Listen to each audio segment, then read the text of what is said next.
Hey, Mommy. Welcome to the Mommy Collective podcast. I'm Paulina Rowe, and this is your space, the No BS All Vibes podcast for ambitious moms who know that motherhood and big dreams go hand in hand. Whether you're killing it in the boardroom, hustling on your side gig, or just trying to get through the day without reheating your coffee for the third time, and yes, girl, we've all been there, this is the place for you. We're here to flip the script on the whole you can't have it all narrative, because spoiler alert, you can. Motherhood doesn't dim your ambition, it actually fuels it.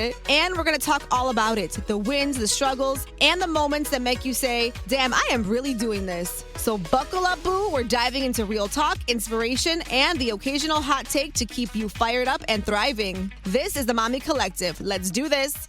It's Paulina here with the Mommy Collective podcast, and I'm so excited to have my guest on today. Paige Connell is here with me. I'm so excited to have you on for a lot of reasons. I feel like you truly are the just kind of like the embodiment of what Mommy Collective stands for. So I'm really excited to have you on here. I try to, not stay off of TikTok. I'm not going to say stay off because I can't. One thing I will say though is I don't skip a Paige video. I do not skip a Paige video. So I'm so excited to have you here today. How are you? I'm good, thank you. Thanks for having me. Can you hear me? Of course. I'm excited that you're here today. First things first. I definitely, want to say again, thanks for, coming on here. I know that you do a lot of things. You're a full-time working mom, you've got 4 kids, and then obviously you're a content creator as well. And I think that is a lot of stuff that you have going on. So my question I like to kind of open with, or at least like ask moms, is how the hell are you doing it, right? How are you managing, balancing all of this? And 4 kids too on top of that. Yeah. I think every mom is asking themselves that question every day, right? How do we do this? What are we supposed to be doing here? Because it feels a little bit impossible sometimes, especially if you have a more structured corporate career. It can feel really difficult to navigate motherhood and kids. I would say for me, the things that make it possible are the fact that I outsource childcare. My kids go to daycare. My big kids have after school programs and things like that. And my husband, we work together to manage our house and our kids, and it wasn't always like that, but that is what makes it possible. If I didn't have an equal partner in parenting, if I didn't have the resources to afford childcare, then none of this would obviously be happening. 100%. I agree. And I love that you're very vocal too about outsourcing. I truly believe that no one wins a prize in motherhood, if mom is overwhelmed, overworked, burnt out, and or suffering. So I love that you're very transparent and vocal regardless, but I love that you sort of remind parents that it's also okay. And it's also okay for your partner, even if, he or she is a, working parent as well, to also participate, right, within the household, within, childcare, whatever it might take to kind of keep the house flowing. So again, your content speaks to me and so many of my listeners and the followers as well. So I think it's really cool to have you on to talk about that. So one thing you talk a lot about is mental load. And I kind of actually learned that phrase from you because I didn't really know what to call it. I knew it was something. Sure. I'm like, what is this called, right? Like, I feel like I'm doing the most work here. I also work full time, but like, dishes and dinner and all this and that. I'm like, why do I feel like I'm the only one doing this? And that wasn't even the case, to be honest. I think for the most part, I felt that way because I wasn't vocal of what my needs were. Like, I need this. And I just was like, no, I'm super mom. I can do it all. Okay. Yeah. That asked me how long that lasted. Not long. Because I just burnt out so quickly. So you talk a lot about that, right? What do you think people misunderstand most about when you mention the mental load? Sure. So I was similar to you where I couldn't articulate what was happening to me, right? After having my kids and working full time and being married, I was just burnt out. I was resentful. I was frustrated. I was exhausted. And I couldn't really pinpoint why. I couldn't tell you exactly what it was. I was like, what is happening and why do I feel like this? And when I finally had the words to articulate it, I was able to actually change things in my home and to work with my partner to find a more equitable division of labor at home. Because for us, it was about sharing not just the physical tasks, say cooking dinner or changing the baby's diaper, but all of the work that goes into managing a home that is invisible. And so the Yeah. way I think about the mental load is it's that invisible labor, the knowing, the doing, the remembering, everything that goes into a task. It's kind of like the never ending to do list in your brain. It's, oh, we're almost out of ketchup. My daughter's shoes are getting too small. I have to fill out that form for school. I can't forget to take the dog to the vet, whatever it is. It's this running to do list in your brain that you always have. And the problem with this to do list is it always gets longer. It never gets shorter. So you check something off, right? For example, you check off dropping off that form at school. But now your kid is signed up for the play. And so you have to find a costume for them. You have to add all the rehearsals to the calendar, right? You checked off a task, but now there's more tasks associated with it.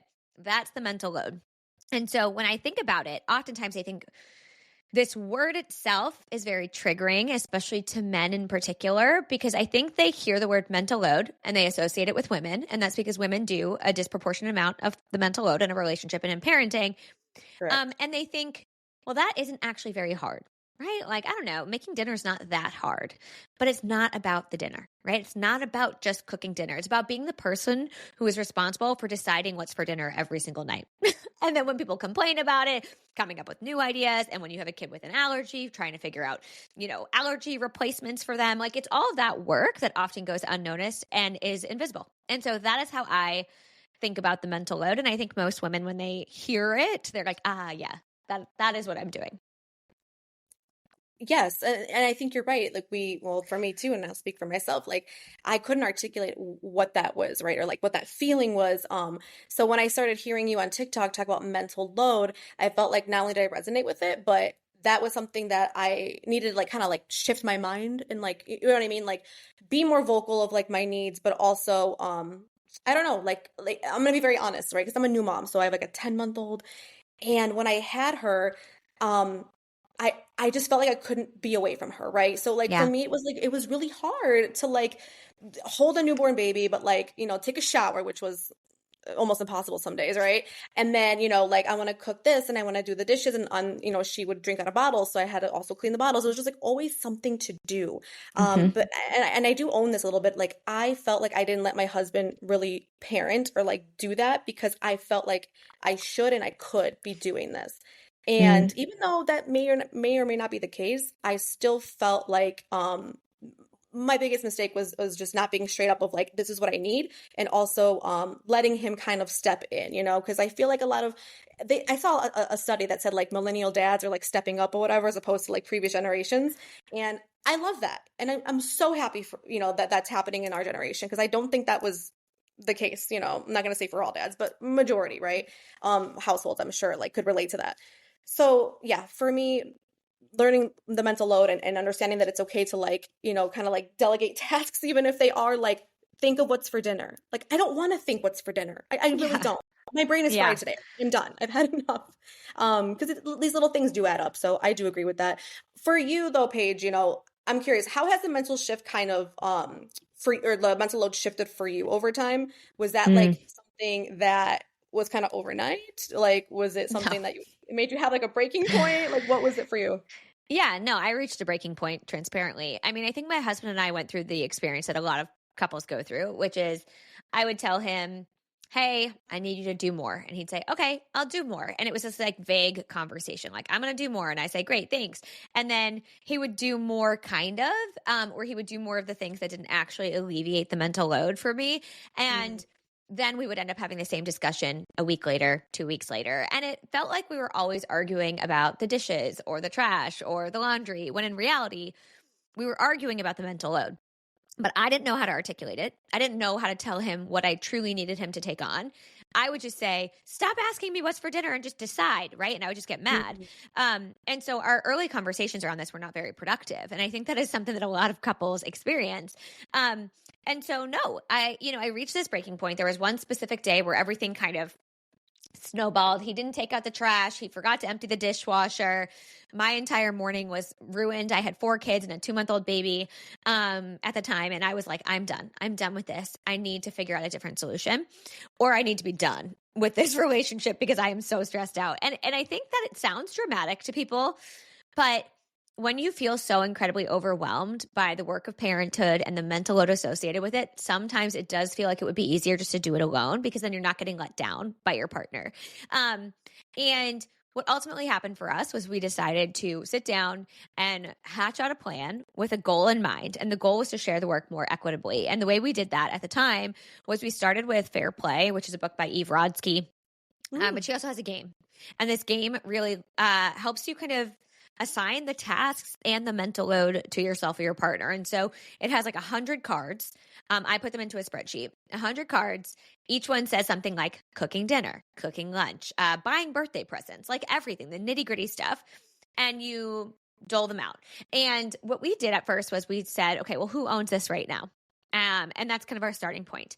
And I owned like 65 cards and he owned 15 or something like that. And I was like, okay, I think we can both see that this isn't fair, right? This doesn't feel fair that I'm owning all of this stuff. And I want to go back to what you said earlier about kind of how you placed a lot of it on yourself. This is common because societally we place this expectation on women and mothers to do this work. We tell them your greatest job in life is to be a mother. And we also act like things like cooking, cleaning, laundry are a part of being a mother, when in reality, they're not, right? Like they're a symptom of having children, like children have laundry, but it doesn't have anything to do with being a good mother, right? Laundry has nothing to do with your relationships. It is just a chore that has to get done. And so what happens is I think women want so very badly to be considered a good mom. We are conditioned to put ourselves last and everybody else first. And so when we first have children, we do this, right? We take it on. We kind of become a martyr. And for some people, it is difficult to release this to their partners. But also, societally, we also tell men that this work isn't important for them to do. He needs to get his rest because he has work in the morning, right? He can't wake up with the baby overnight. He's not as good at it as a mother would be, right? So it's all of these little things, little seeds that are planted in our brains that tell us kind of who to be in our relationships and in our homes and as parents. And so as I went through this game with my husband and as we started to have this conversation, we also started to break down these things, right? Like I am not inherently better at getting our kids to sleep. I've just worked harder at it, right? Like I've been doing it since they were born. Like, of course I'm better at it. I've been practicing. And so having those conversations and talking about them and also talking about your strengths and your weaknesses. There are some tasks I don't do, and there's others my husband doesn't do. And we really try to lean into what we're good at, but also a big thing that I think people get hung up on is this idea of being 50-50, and nothing will ever be 50-50. It just won't. It's impossible because between my job and his job and the kids and the crazy schedule, there's always one person who's taking on more at a given time, but it's about being fair, right? So if my husband gets to go to the gym every single day for 2 hours, but I never get to work out, like that's not fair, right? So that's not fair. Objectively, I think that's not fair. So how do we think about that, right? How do we make it as fair as possible for our homes, our careers, our children? That is ultimately what I try to do and what I encourage other people to do, because unfortunately, when it's unfair, it's not very fun. No, and that's how resentment can build, right? Or disliking parenthood, to be transparent. I do see a lot of content now of women who, like us, right, who are mothers, and they're being very transparent about motherhood and being like a wife and a mom and like kind of what comes with that. But again, I think content like yours is so important because it reminds us, and I'll give you specifically a video that you posted that really reminded me of something you just said, that actually, just the story. But basically you made a video and it was basically saying, if you're a stay-at-home mom or whatever, right? If let's just say you're staying at home or you're just not getting up as early, as your husband, but he's, going to work in the morning, whatever, and you're mentioning getting rest. It's still, in my opinion, very important for dad to wake up with baby or, to still give you that rest, you know what I mean? To allow you, because even if you are, I'm giving an example, staying at home, like you're home all day, that is a full-time job. We talked about the unnoticed labor, right? And unrecognizable labor, but also I think it's important for you to be rested too, because being up all night with a baby who's not sleeping and then let's be up all day too, isn't going to serve anyone well. Yeah. I think it's, it's one of those things too, where I think about it's going back to that question of kind of how have we been conditioned and what have we been told is important, right? And so oftentimes men have been told that it's important to be a protector and a provider, right? Like whatever that means to them. And so for a lot of men, they think finances. They think my job is to make money and put food on the table. But many, many women are doing the same thing. But even if they're not, it is so incredibly important to be an active parent, right? And so that means waking up with your baby overnight, because it's not only important to let your partner recover and get rest, but it's also important for you to bond with your baby. And why wouldn't you want to do that? Why wouldn't you want to be a part of that, right? So I think one of the things, you kind of mentioned it, like, I don't think moms don't like being moms or talk about how hard it is being a mom, because the mothering is hard. Right? It's not just about that, right? It's about all of these societal pressures and expectations that are placed on us and our partners, and the fact that women are the ones expected to just figure everything out, right? Like if childcare falls through for whatever reason, who's figuring that out? It's disproportionately mom. Like it's Mom. almost 2 times as likely to be mom to adjust her career to accommodate for childcare. And so it's in our workplaces, it's in our homes, it's in the way that your mother-in-law compliments your husband for holding his own baby, right? Like that is silly, because he is also a parent. And something I strongly believe is that no matter if you have a full-time job, a part-time job, if you earn millions of dollars, you can never earn enough money to excuse yourself from parenting your kids. Like that, why would you want to, right? And so you'll often hear that from men, at least in my comment sections, that are like, well, I go to work and I make all the money, she should be happy. It's like, well, and this is usually in response to me saying something like, you should know your kid's teacher's name. And they're like, well, I don't need to know the teacher's name. And I'm like, Oh my but God. it's not about being the person to bring them to school or to email the teacher. It's about the fact that if you talk to your kid, you're going to know the teacher's name. You're just going to know their teacher's name, because your kids are going to tell you that, right? Like my son talks about his teacher every single day. So if I'm talking to my son, then obviously I know who his teacher is. And so it's this expectation that we've placed on men where we've basically told them, you don't have to be an active parent to be a good parent. But for women, we've said you need to be a martyr in order to be a good mother. If you're not putting everybody and everything above yourself, then you are not a good mother. Right. No, I 100%. It's wild because I never really saw it that way. Of you mentioning like, it's not just like, oh, I don't have to know my son's, teacher's name or the doctor's name or whatever. It's deeper than that. It's actually Mm-hmm. proving, and not even proving, but like it's actually showing me that like you might not have this, I don't know, relationship with your son or daughter as you thought you did, because you're right. Yeah. My kid doesn't speak yet. She's 10 months, but one day she will go to school, and I'm sure I'm going to hear all about the teacher and the whatever, the Susie and the Billy and all the kids, you know what I Mm-hmm. mean? So I think that's so interesting. That is such a good point. And like you've also mentioned, obviously, we talked about village, right? And like, your kids going to daycare. And as a working mom, have you received backlash about that? That's something that I see a lot of on social. Yeah. And Yeah. it makes my skin crawl, but Yeah. I'll let you handle that.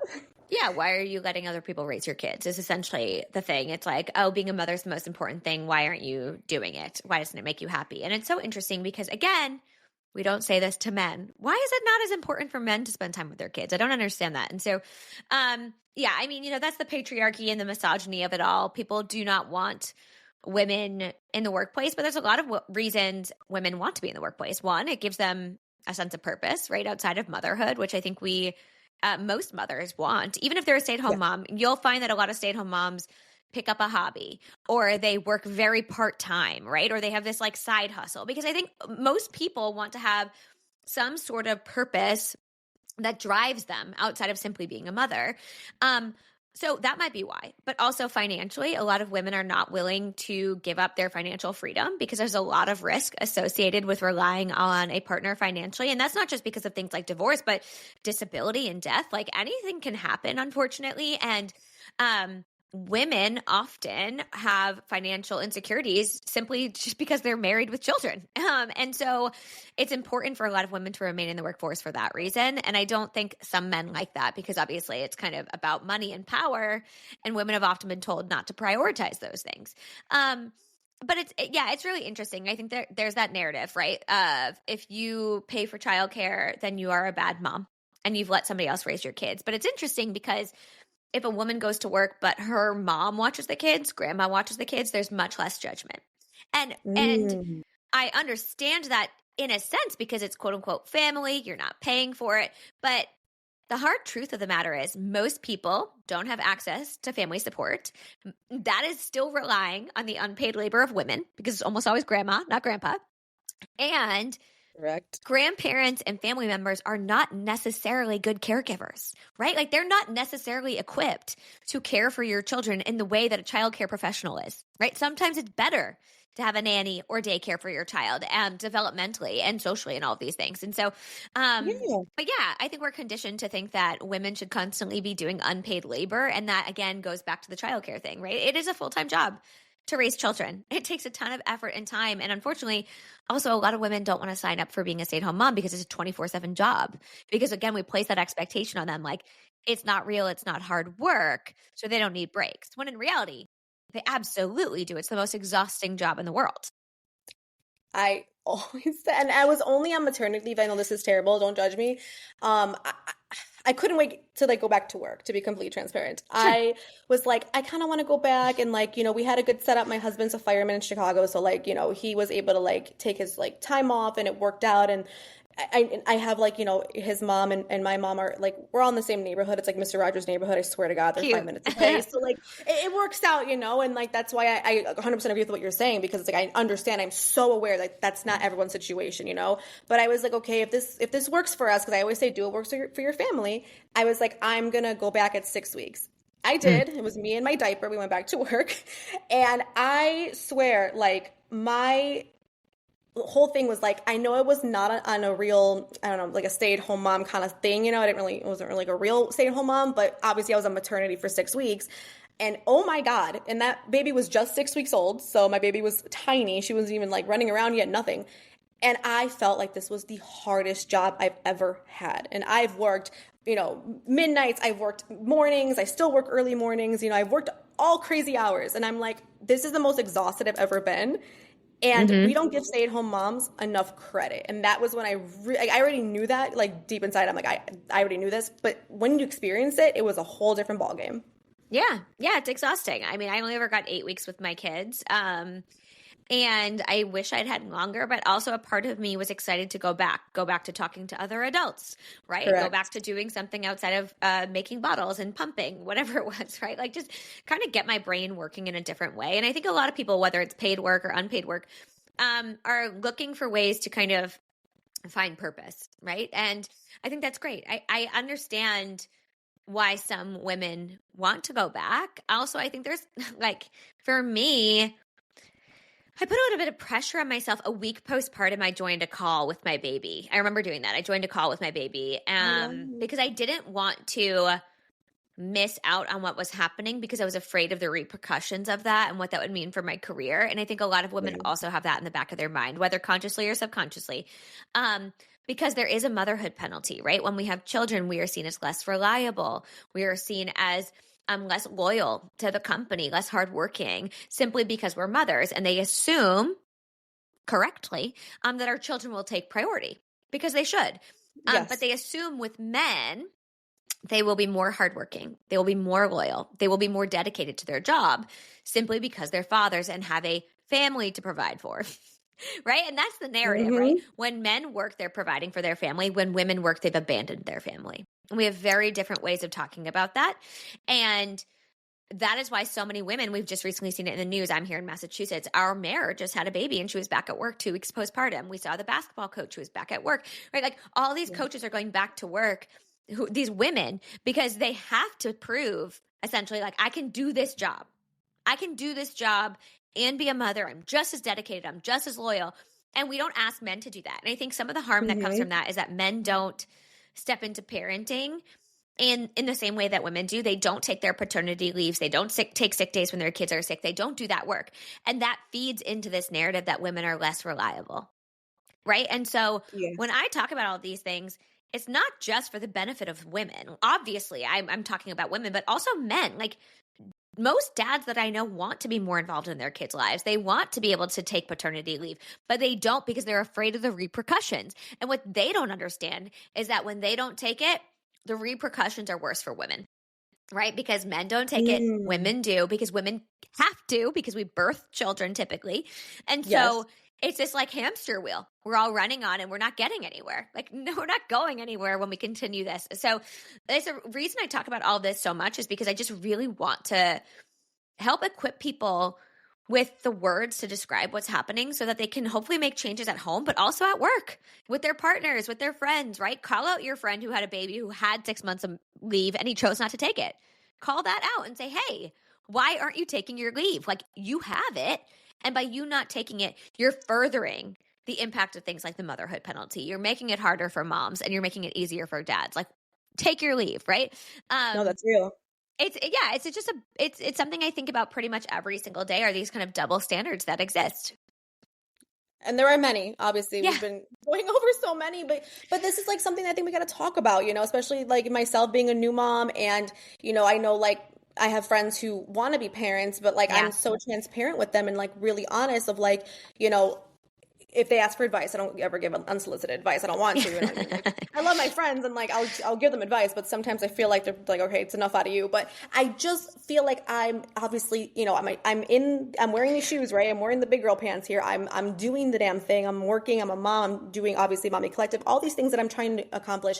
But I do try to be transparent of like, I know I didn't do this, but take that 3-month leave. I know I was bad. I was a bad girl. I only did 6, but like I try to not, have them correct like my mistakes, but I do try to give them advice because I've been there, right? So exactly what you said. Like, I honestly, looking back at it, I missed nothing at work. I could have taken those 3 months off and it would have been, guess what? Just fine. But I was too much in my head about it, right? Like, yes, I wanted to go back and I wanted to socialize and like, I wanted to keep some of my reality that was before child. It's your identity, right? Like that's a big thing for a lot of moms, is a loss of identity and our jobs. Like before you have a kid, my older 2 kids are adopted through foster care and we were foster parents. And during that process, they asked us in one of our meetings, we had all these trainings, use 3 words to describe yourself, right? Or like 3 things that you think describe you. And almost all of us put our careers as one of them. Like, I am this, and this is my job. And that's a big part of my life. And most of us weren't parents yet. And I remember them being like, that's probably not going to be how you define yourself in 6 months from now when you're a parent. And I didn't understand that because my career was such a huge part of my identity. And I always thought it would be. And it is. I will say it is still a huge part of my identity.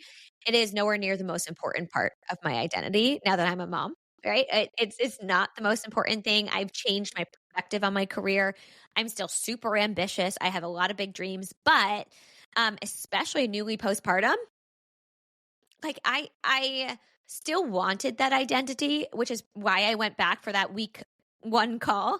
But I think that's just grasping at straws ultimately. At least it was for me. Like it was like, oh, I just want to hold on to this piece of who I was right before my world changed. And I totally understand that. I understand why so many women go through that experience because we're also told that like, you're mom now, you're mom. You're no longer Paige, you're mom. And that's your new identity. And that can be really hard for anyone to reconcile. I swear I would be like, when I was, 9 months pregnant, I'm at work, I'm talking on the radio, and I would just reiterate the fact. I was like, I'm still the same Paulina. Like, I'm the same person, you'll all see. And it's like, yes, maybe at the core, like my best friend put it in a really nice way. Like, I'm still me at the core. Like, you know what I mean? But obviously parts of me have changed and I'm grateful they have because this new person is now caring for, my daughter, a whole new life, right? I'm a whole new person. Like once you like truly like have a baby, like you do change. And I fought that for so long. I was like, I will never change, but it's like, no, girl, you will. But I've embraced it, you know what I mean? And I'm lucky that I can still, kind of just like do the stuff that I love. Obviously, we're doing the podcast, right? Me going to work, like work is a big part of my identity. Like, I'm not even gonna lie. But obviously being a mother is a huge part of it too. It's all who I am, and I think you definitely agree with that, I think. Yeah. Well, and also the work part is tricky because the first question somebody's going to ask you when you're an adult is, so what do you do? And you're like, well, right. I'm a mom, or I'm an operations manager, or I'm a podcaster, whatever, right? You're just going to answer with typically your job. And so I think for a lot of people who had an easy answer to that question, right? Like, oh, I don't know, I'm a manager. When you have children and if you leave the workforce, and even if not, it's a tough question to answer, right? And so it's not shocking that our identities are tied to our jobs. Like our whole world, we live in a capitalistic society. Like all of us are tied to our jobs. And it's a big part of who we are, which is why things like layoffs are so hard on people, because it's like being robbed of your identity, right? You're being Yes. told that you're no longer important to this company, and that's really hard. And I think motherhood is very similar, where it's like, oh, that identity you thought you had is not the one you actually do have. Like you are a different person now, and now you have to figure out what that looks like. You can be both. You can be I both. think That so. is possible. 100%. And just like you mentioned with marriage, right? And things not being 50-50 all the time, I say that maybe like being a mom, right? And like the whole like work-life balance thing, right? Motherhood and Mm, career, if that's like what you choose to do as a mom, I'm never going to be excelling in both. It's just, yeah. I don't think it's possible. I just think that it's almost like seasons. I don't know what to call it, where maybe I'm thriving at work or I'm thriving in this Yeah. space. And then, maybe like the next week, like I'm just full mom mode, and everything else is truly on the back burner. Like last week, I didn't answer any emails, like Yeah. barely, and it's like, but I was like, in full mom mode. Like we had a couple days off of work. It was perfect. And like this Mm, week, I'm like trying to like, put myself back into everything. Because I don't know. I don't know any other way. I think everybody kind of has their own way of figuring it out. That happens to be yeah. mine. But I don't know. Truly, it's the only way that I kind of know how to like ride the wave. Otherwise, I'll drown. Yeah. Yeah. And I think that's the case for so many of us, right? We're just trying to figure it out. We're just trying to make things work day to day, week to week. Sometimes you have sick kids, sometimes you're sick, sometimes your partner's traveling, sometimes you're traveling, right? Like everything's always changing. And so we just do the Sure. best we can. And I think that's all we can really do at the end of the day. Doesn't make it not hard, but I mean, it's all we can really do. 100%. You kind of mentioned this earlier when we were talking, but you posted a video and you were super like transparent about this as well. But you mentioned getting like laid off, right? From your position. And I loved, well, A, how transparent you were, but also you shared your journey with us through TikTok and on your social. What was kind of going through your head and like your mind when that happened regarding your family, right? Because I feel like a lot of times, especially if you are like a dual income household, that has to not only take a toll financially, but Yeah. emotionally, mentally. Obviously, we take this mental load. Where were you kind of when that was happening, like mentally? Yeah. So I felt a couple of conflicting things. And I think I said as much on TikTok when I shared it. Like I was relieved because I've never not had a job. And as my kids have gotten older, I found it harder and harder to navigate being a working mom because, especially with them being school age, so they're first and second grade, they have school vacation weeks, they have days off and half days, and all these volunteering opportunities, and they're off for the whole summer. And it's just a lot to navigate when you're working. And my husband and I are always trying to figure it out. And so there was this sense of relief where it was like, okay, for a little bit, like it won't be so stressful. They have a snow day. Who cares, right? They have no school tomorrow. Who cares? Like it's fine. It is what it is, right? But when Not I was wrong, yeah. working full time for a corporation, it was like, oh shoot, there's a snow day tomorrow. I have to move 10 calls, answer 25 emails, reconfigure my entire week, right? There was this layer of stress to any of these things that happened with my kids. And so it felt like I had a sense of relief in the sense that I was really burnt out from trying to navigate the things that pretty much every parent is navigating when they have a career outside of the home. Yeah, But there's obviously a layer of stress financially, of course. and not just for my kids, obviously for me too, but I was very lucky. I will say this. I was very lucky that I had been working on my social media for the last 2 years because I'd basically turned that into a full-time income by the time I got laid off. And so I had saved up money. I'd paid off a lot of like my car loan was paid off. I paid off my Wow. husband's car. I tried over the last year to like use that money wisely. Yet, if anybody's familiar with content creation or this career, it's super unstable, right? So you'll have 1 month with X amount of dollars and the next month you get paid nothing. And so it's so unreliable, which is incredibly stressful. And as a parent, that is hard to navigate, right? Because I want to be able to feed my children and buy them the clothes when they need them and pay for Christmas presents and all the things without being like do I have brand deals paying me this month? Right? Like, I don't want to have to do that. And so it's been weird, transparently. It's been really weird. I'm super used to having a steady paycheck with benefits and a 401k and consistency. And I'm also just like a worker. I'm good at my job. I get things done.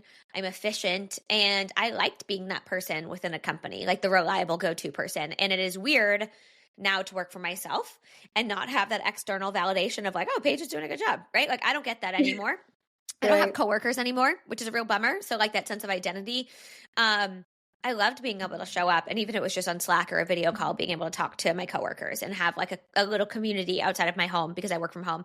I kind of have that now with my creator friends, but like, yeah, overall, it's been a really strange transition. And I think the biggest stressor for me is finances for my kids, and saving for things like college, paying for daycare, all of that stuff is just a little bit more stressful now that I don't have a steady income that I can rely on. No, that's completely understandable and real. And it definitely, I mean, it's gotta be kind of like I don't know. It probably like shook you guys up in a, for a second, because I feel like not only like is it taking away a part of your identity, but like it's changing kind of like the family dynamic. I'm sure, I'm assuming your kids are probably excited, like, oh, mommy's gonna be home, or I don't know, maybe they weren't. Were they? I don't think they understand because I work from home, which is so for them, they're like, my husband works outside of the home. He drives a big truck for work. He's a blue collar guy. So like his work, I talk about this a lot. His work is very visible, right? Like you can see daddy working, you know that he leaves the house. And then like sometimes we see his truck like around town and it's like, there's daddy's working. For me, it's like I sit on my computer, I'm on my phone, and they're like, that doesn't look like work. And like you're in the kitchen.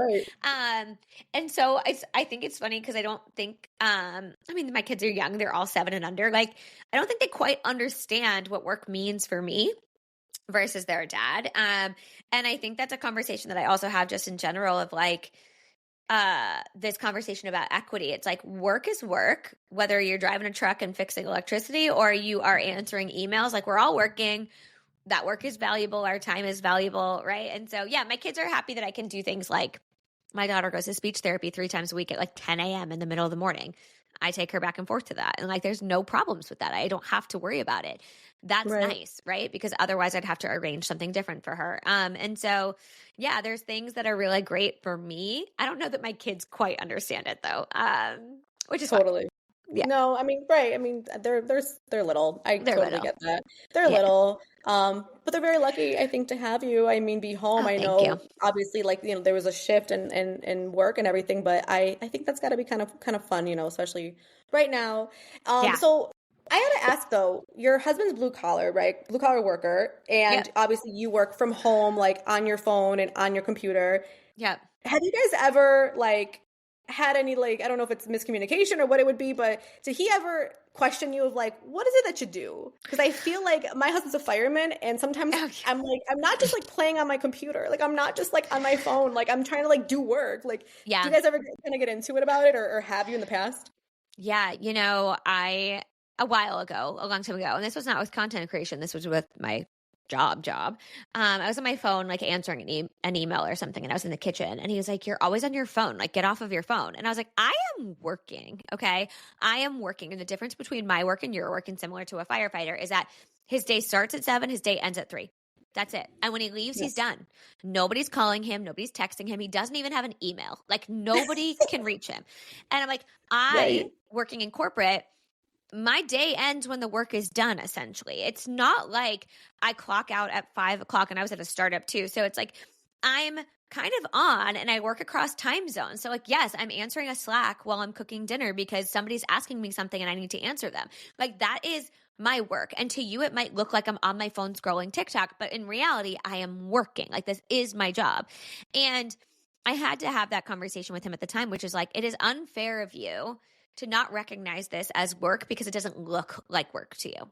Okay. I was like, so what you could do instead is say, hey, like if you feel like I'm just on my phone on TikTok and you want to talk to me, whatever.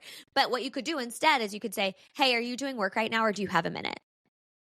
That's an easy way to ask me if I'm available. Am I available? Because right now I'm answering an email, and so I can answer and say like, actually, I'm just finishing up an email. Can you wait a second? And then we can chat. Or I'll say like, yeah, I'm just on TikTok. What's up? Right? Like we can have that conversation. But the assumption was always that like you're not working because you're just on your phone. And I think this is also an assumption that is often made. I've seen a lot of criticism online towards women where people will say, all these moms are just on their phones at soccer practice. All these moms are just on their phone at dance practice. And it's like, mom is probably ordering groceries, answering emails. She's probably multitasking. And you know what? Maybe she's scrolling her apps. Maybe she's not. But let's not judge people so hard because even though it doesn't look like work to you, it probably is. And I think that's a really big part of this conversation about like how we perceive what women spend their time on. 100%. And I never thought of it that way either. Like if I see somebody, because I'm guilty of that. Or if I'm running late, right, or for something, and I'm like, I got a DoorDash, some food or whatever, like I'll straight up be on my phone, and whoever I'm like around, I try to tell them like, oh, I'm so sorry, I'm just getting something done really quick, or whatever, answering an email, ordering groceries, like you said. But I never realized that like that's something that I don't know, people judge other people for, but I guess we do. I mean, I'm gonna be real. I probably have judged a mom who has been on her phone when I feel like she shouldn't have been, but we don't know. We don't know. We don't know. And I think that's the thing is, right? Like, for example, my kids had a snow day last week. But for maybe your kid's school is closed randomly on a Thursday, but you can't take PTO. And so you work remotely. So you've got your kids, you're working remotely. You need to get some stuff done. So you go to the park so they can play while you answer emails and all of that.